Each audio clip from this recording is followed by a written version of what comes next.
Blackbright, and I'm broadcasting out of the UK, and I decided to do this video because I didn't realise just how many black lives had been taken by police officers. So this is going to be quite long, as you probably will know once you clicked on it, so hopefully you would have got some coffee or some wine or something. It is quite not graphic, but it is quite a disturbing series of events. So I'm hoping that you'll be prepared for it. I try to kind of tame it as much as I can.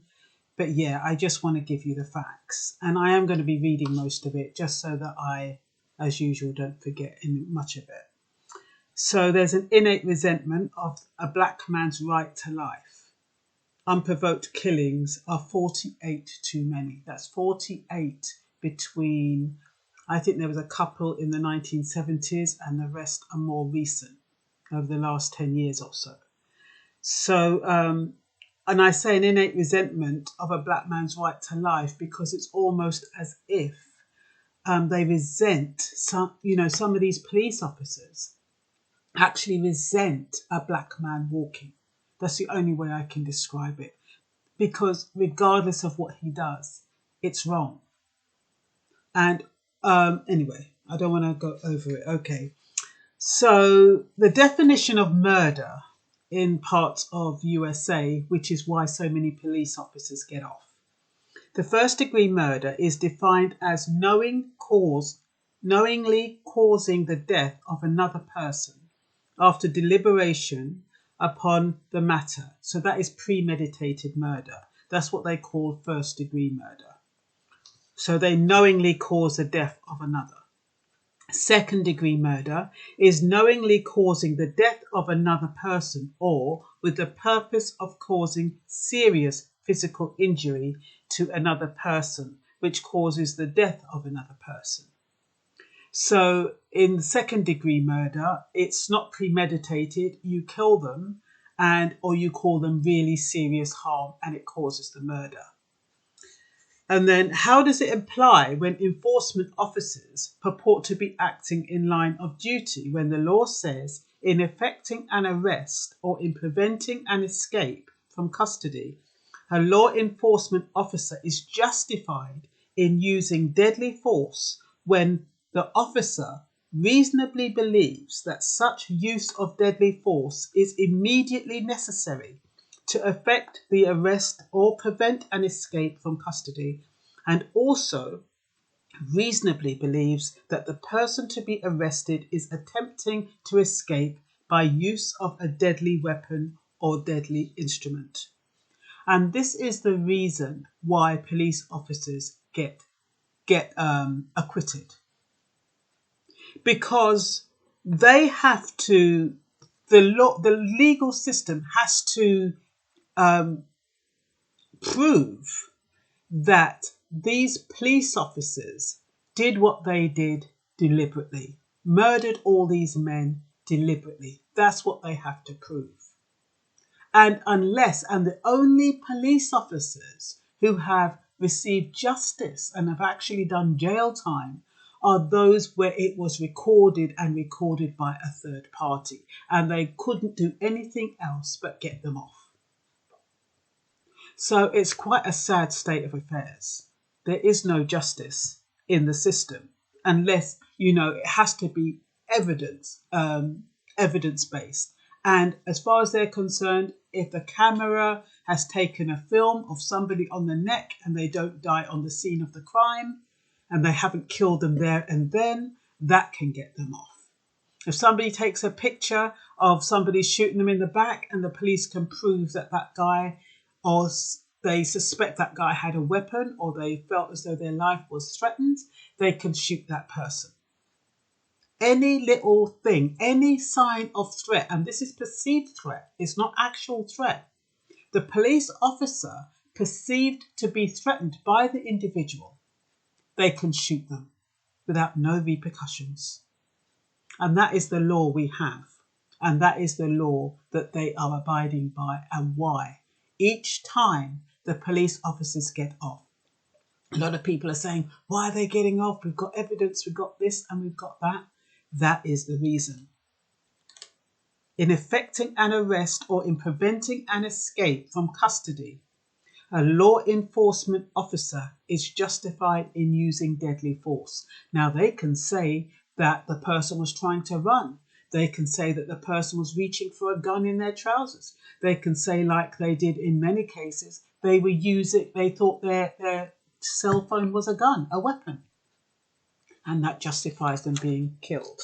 So even though there are clear instances of unjustifiable police killings of black men that amount to murder, it is a legal conclusion to define a killing as murder.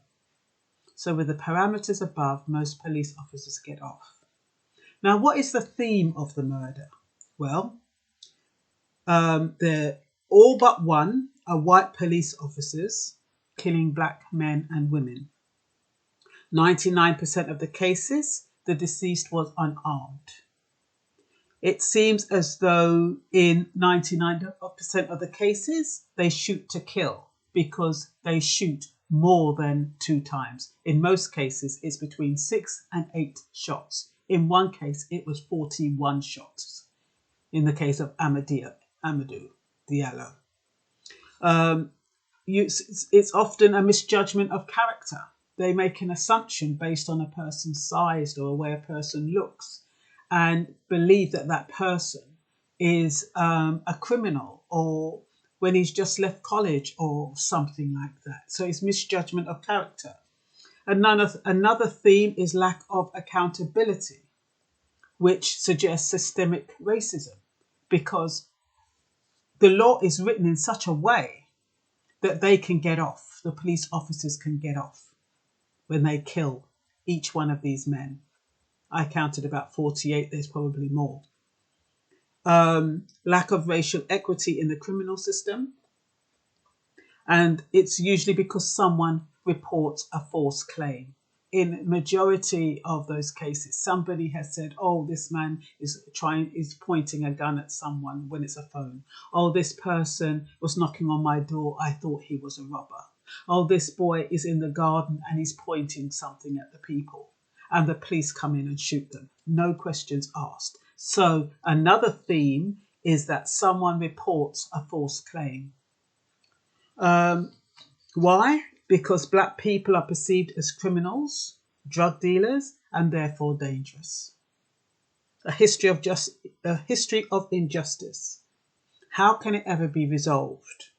How do you stamp out racism when it still exists and it's over 400 years old?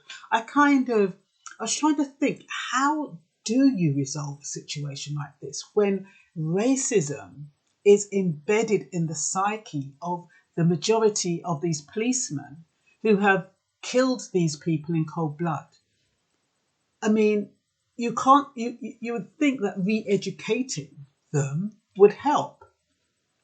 But a lot of them, number one, they don't want to be re-educated. They're quite happy with their ignorance.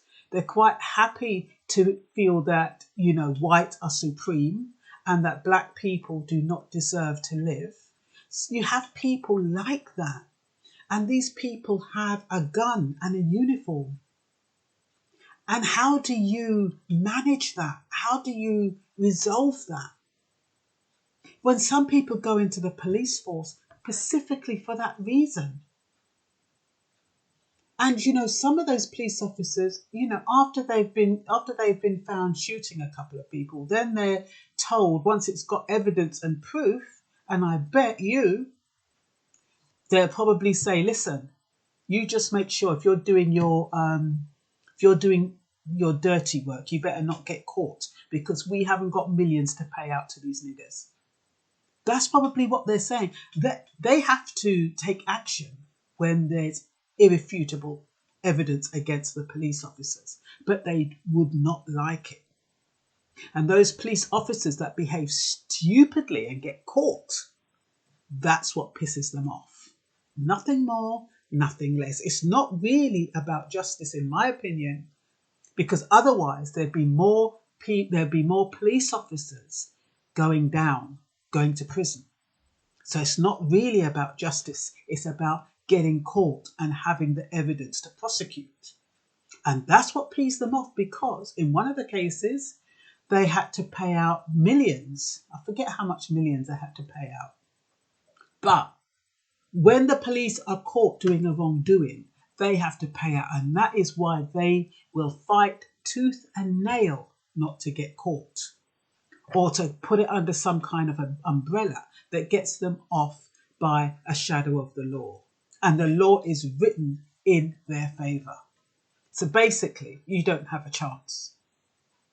Unless somebody's filmed it and they can show premeditated murder, that is the only way that justice will be served. And resentfully so.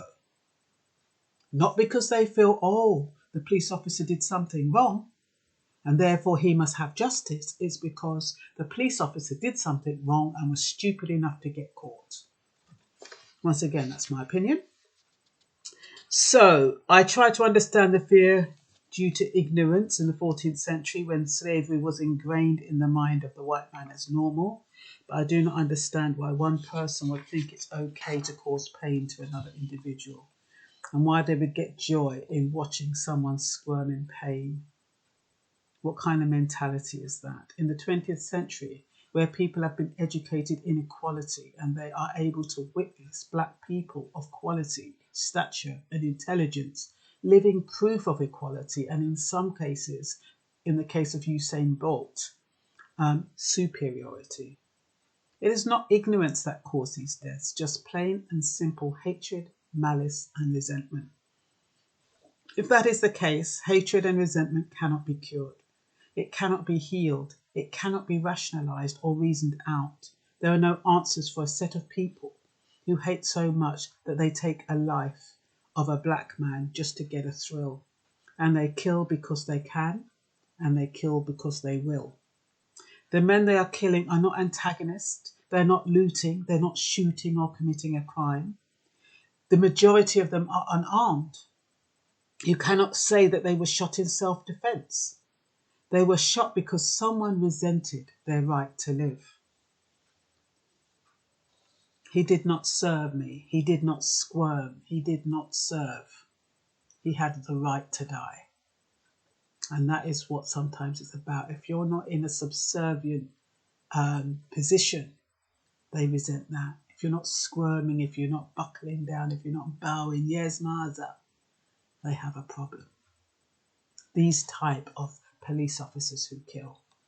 This isn't a generalised, we're talking about police officers who kill. Frustrated, I need to turn that down for a little bit.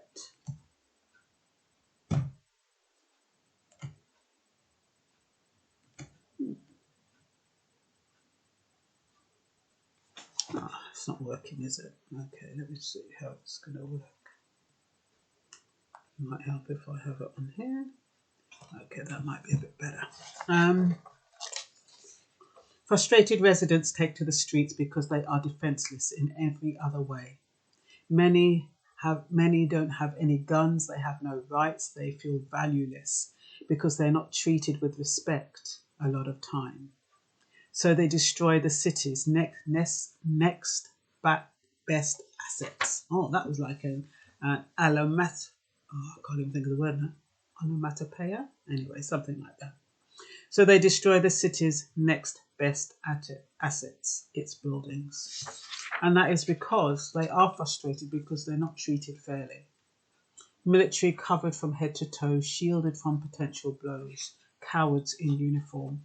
I wonder if it would be easier to manage if only black people were protesting. I wondered that because there are black and white people protesting against this death. And I was thinking if it was just black people protesting, it'd probably be easier. They could just spray the gas or they could just go in there all guns blazing. But because there are white people amongst the protesters, they have to be a bit more careful. White people who kill black people in this senseless way do so because they believe they should not be challenged by a black person. That black person should cower, should bow. They have no right to defend themselves with words or in any way whatsoever. They should be prepared to serve, sweat or die. And that's how the majority of these police officers and people who are racist, that's what they believe.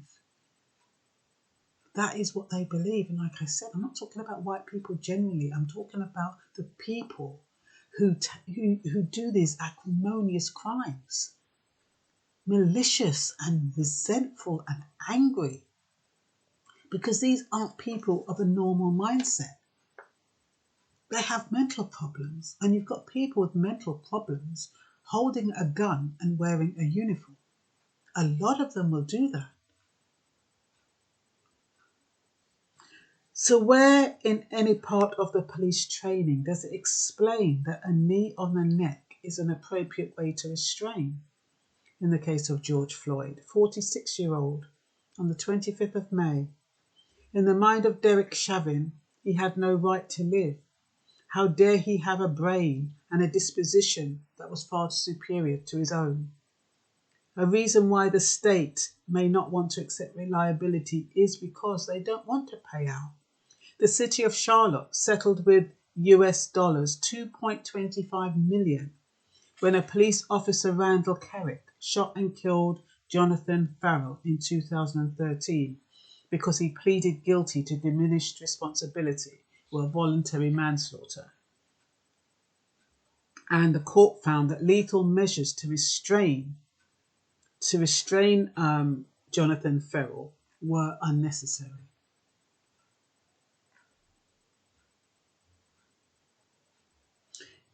It is in the mind of the individual, because you do have individuals that really, really resent a black person who has anything. And that's why I say they resent a black man walking. He shouldn't even be allowed to walk. He shouldn't even be in public. That's how some of these people think and feel. It's not rational. It's not rational thinking. And so that's why the slightest, honestly, in some cases, it's not even slight provocation. There's no provocation. And they just shoot them just for the hell of it. So let me go through a few of them. So, of course, we've had George Floyd, which was recently. On 23rd, and I'm going to go backwards. So we'll deal with 2020 for now. On the 23rd of February, Amadou Arbery was pursued, confronted and fatally shot by two white residents while jogging in Glynn County, Georgia. As far as they were concerned, he had no right to be on their streets or in their neighbourhood and was trespassing, I assume. So therefore, he was trespassing. He had no right to life, even though he was jogging on a main road. In their minds, he shouldn't be there. On the 18th of March 2019, 22-year-old unarmed father of two children, Stephen Clark, was fired at 20 times and killed in his grandmother's back garden. He was on a cell phone in Sacramento, California. That is maniacal behaviour. 20 times. The boy is in his back garden, not on the street, not attacking anybody, not It's hard to, it's really hard to conceptualize how this happens. On the 6th of September 2018, Amber Geiger shot and killed Botham Jean.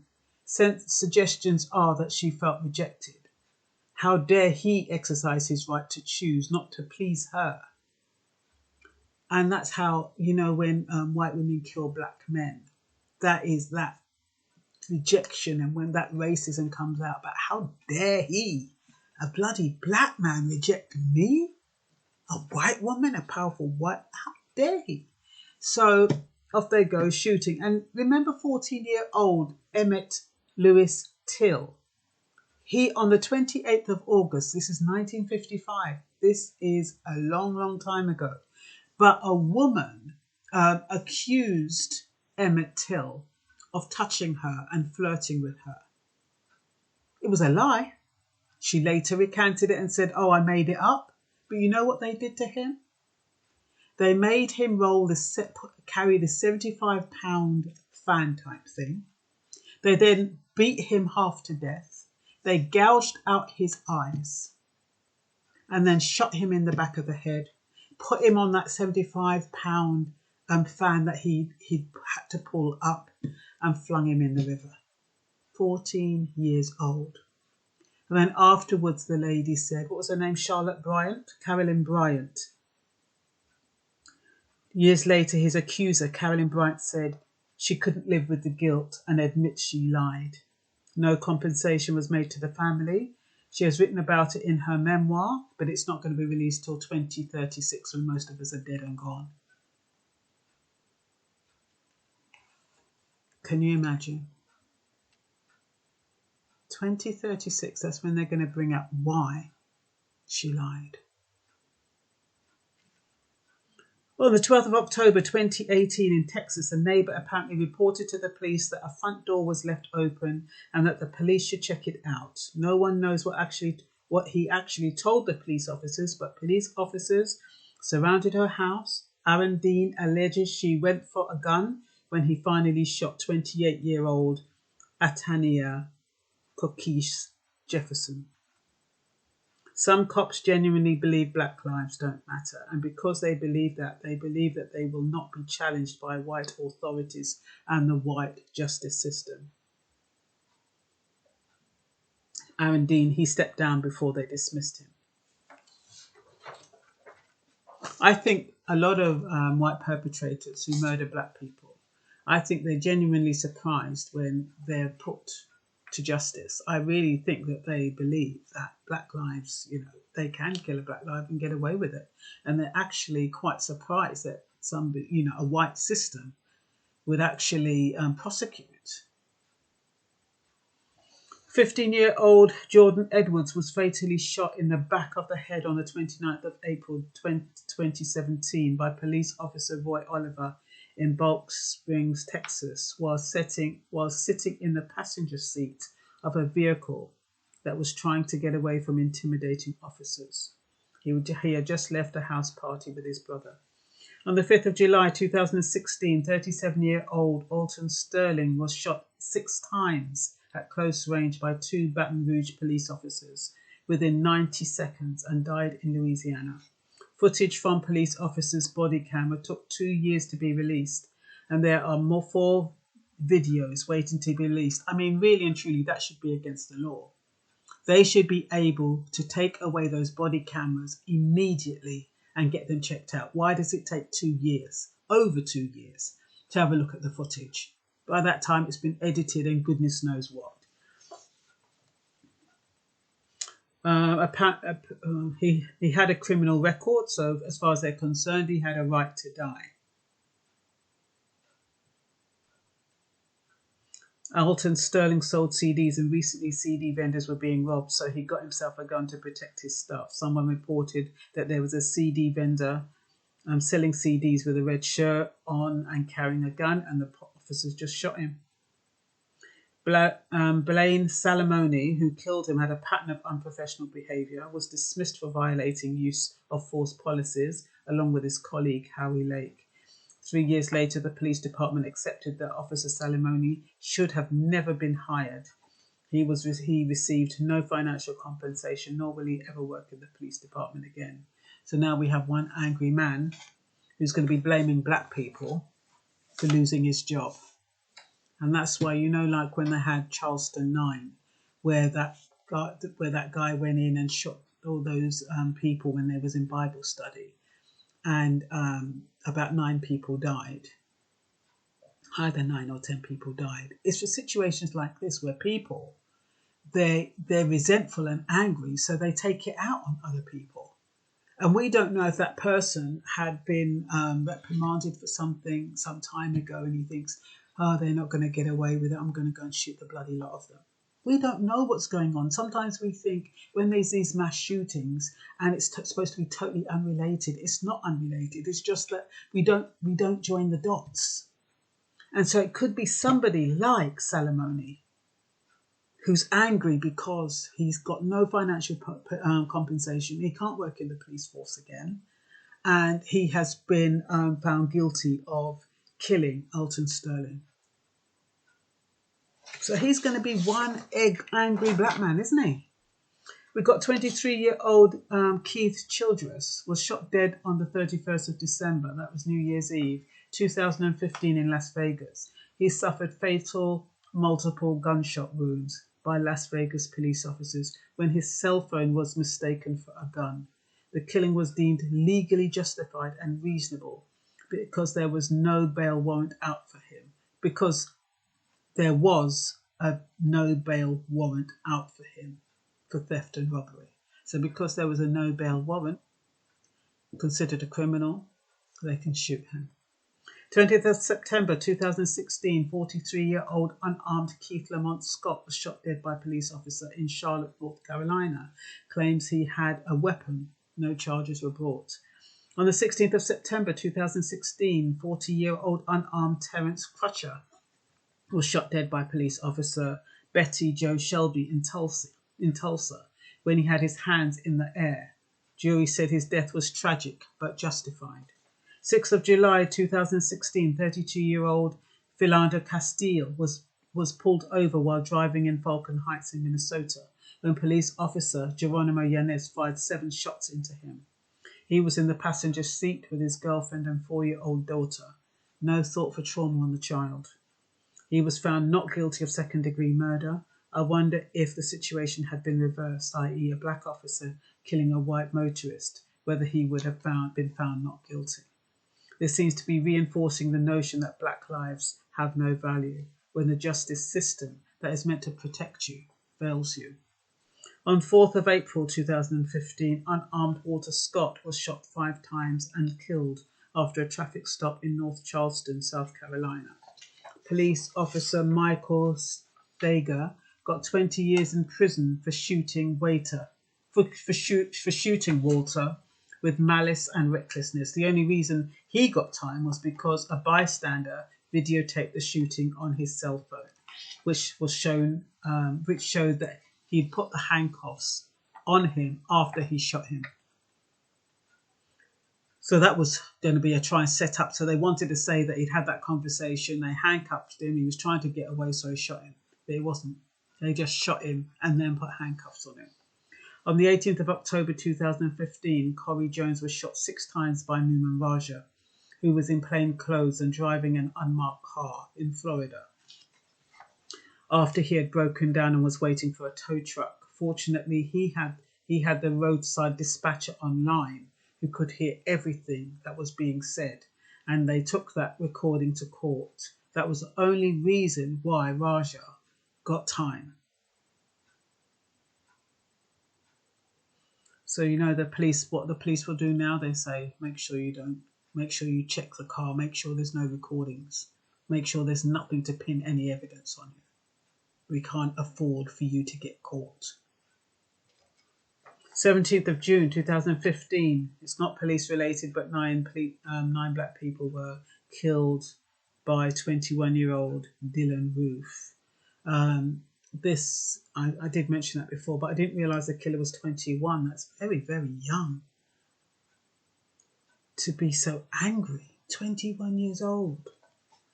12th of April 2015, a 25-year-old Freddie Gray suffered severe trauma, neck and spine injuries while being transported in a police vehicle. So goodness knows what they did to him. Some of these are so traumatic. He died 6 days later. And Officer Brian Rice was acquitted of all charges. 22nd of November 2014, 12-year-old Tamir Rice was shot dead in Cleveland, Ohio, by police officer Timothy Lohman because someone reported that there was a black boy with a gun pointing at people in the park. It turned out to be a toy gun. On the 14th of August 2014, 18-year-old Mike Brown was fatally shot 6 times by Darren Wilson in Ferguson, Missouri. He was 6'4", 292, so he apparently was big and maybe intimidated. And he shoved a store assistant. The police were called. So they shot him 6 times. And that's why I think, you have to have an element of reasonableness. I can understand the police saying, oh, yeah, I felt threatened. I felt, I was threatened for my life. I felt as though I had to defend myself. But when you think you're shooting somebody 6 times, 10 times, that comes beyond reasonable. when you're thinking about whether or not action is reasonable or unreasonable or excessive. I would thought, like in the case of Amadou Diallo, where you shoot him 41 times, how come that's not excessive? When you're shooting somebody 6 times, I mean, you're trained police officers. You should be able to shoot one bullet and it kills you. But it's almost like they shoot and they're not sure whether you're dead and they want you to be dead, so they keep shooting. On the 5th of August 2014, 22-year-old John Crawford III was shot and killed by Beaver Creek police officer Sean Williams in Walmart while he was talking to someone on his phone because he bought a pellet air rifle from the sporting goods section. A customer said he was pointing it at someone, but the store video shows no such thing, and also that the officers fired immediately without giving Corey any verbal commands.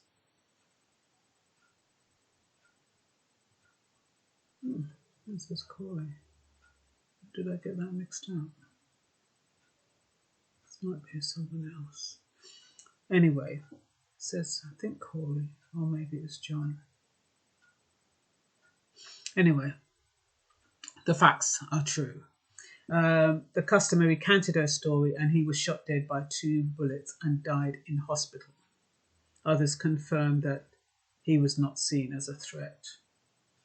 17th of July 2014, Eric Garner died when police officer Daniel Pantaleo, New York police officer, put him into a stranglehold while arresting him. Garner was heard saying, "I can't breathe." Doesn't that remind us of George Floyd? Pantaleo was not charged. 17-year-old Laquan McDonald shot and killed on 20th of October 2014. He was shot 16 times. It was a dash cam video that got Jason Van Dyke, Chicago police officer, convicted. He was convicted of second-degree murder.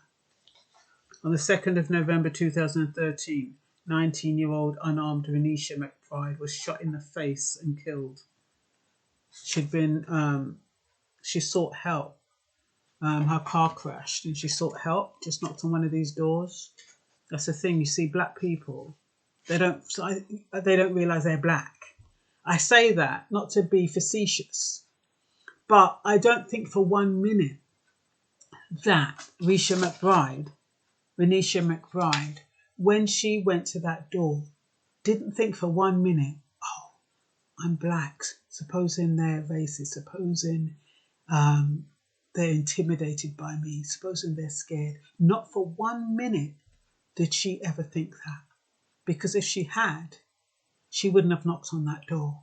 Me personally, if my car broke down and I'm in a strange area and it looks like it's predominantly white, I ain't gonna be knocking anybody's door 2:30 in the morning. No way. But what I'm saying is, if that was a white person who'd done that, that person who opened the door would not have said they thought she was going to rob them and call the police and have the police shoot her. They wouldn't have done that. So black people forget they're black, or some of them just believe that because they're black, it doesn't matter. It's not something to be worried about. Some people genuinely think that you have to do something wrong when you're black. They don't believe that just by being black, it's a crime. But in some places, it is. With some people, it is. Just by virtue of being black, you're a criminal. It's a crime. And so these people like Renisha McBride goes knocking on a door in a neighbourhood, probably a white neighbourhood, and they bloody shoot her.